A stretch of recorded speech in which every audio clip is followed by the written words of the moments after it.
ഞാൻ വളരെ ഷോർട്ടായിട്ട് ഒരു കാര്യം പറഞ്ഞുതരാം. ഇന്നത്തെ വേൾഡ് പോപ്പുലേഷൻ എന്നുള്ളത് 8.2 ബില്യൺ 820 കോടി ജനങ്ങളാണ്. ഇതുവരെ മരിച്ചുപോയിട്ടുള്ള ആളുകൾ 100 to 110 ബില്യൺ ആണ്.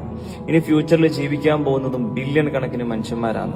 ഇവിടെയുള്ള മിറേക്കിൾ എന്താന്ന് വെച്ച് കഴിഞ്ഞാൽ ഇത്രയും കോടിക്കണക്കിന് മനുഷ്യന്മാർ ഇവിടെ വന്നുപോയിട്ടും ഒരു മനുഷ്യന്റെ ഫേസ് പോലും മറ്റൊരു മനുഷ്യന്റെ ഫേസിനോട് എക്സാക്ട് സിമിലാരിറ്റി ഇല്ല എന്നുള്ളതാണ്. ഓരോ മനുഷ്യന്റെ ഫേസും യുണീക്കാണ്. ഓരോ മുഖവും ശരാശരി ഈ ഒരു സർഫേസും മാത്രമായിരിക്കും ഉണ്ടാവുക. അതിൽ തന്നെയുള്ള ഓരോ കാര്യവും സെയിം ആയിരിക്കും. Eyes, nose, lips, each and every part of the human face. എന്നിട്ടും ഇത്രയും ബില്യൺസ് ഓഫ് യൂണീക് ഡിസൈൻസ് ഇത്രയും ഷാർപ്പായിട്ട് ആരായിരിക്കും ഡിസൈൻ ചെയ്തുകൊണ്ടിരിക്കുന്നുണ്ടാവുക? അതൊക്കെ അങ്ങ് റാൻഡംലി സംഭവിക്കുന്നതാണോ? ആക്സിഡന്റലി സംഭവിക്കുന്നതാണോ? ഞാൻ നിങ്ങളോട് 1000 വട്ടം ഉറപ്പിച്ച് തറപ്പിച്ച് പറയുന്നു, ഇതിന്റെയൊക്കെ പിന്നിൽ നന്നായിട്ട് പണിയറിയുന്ന ഒരാളുടെ വെൽ പ്ലാനിങ് ആക്റ്റീവാണ്. അതാരാന്നുള്ളത് നിങ്ങൾ ചിന്തിച്ചു പഠിച്ച് മനസ്സിലാക്കി നിങ്ങളുടെ മനസ്സിനെ തന്നെ പറഞ്ഞു പഠിപ്പിക്കുക.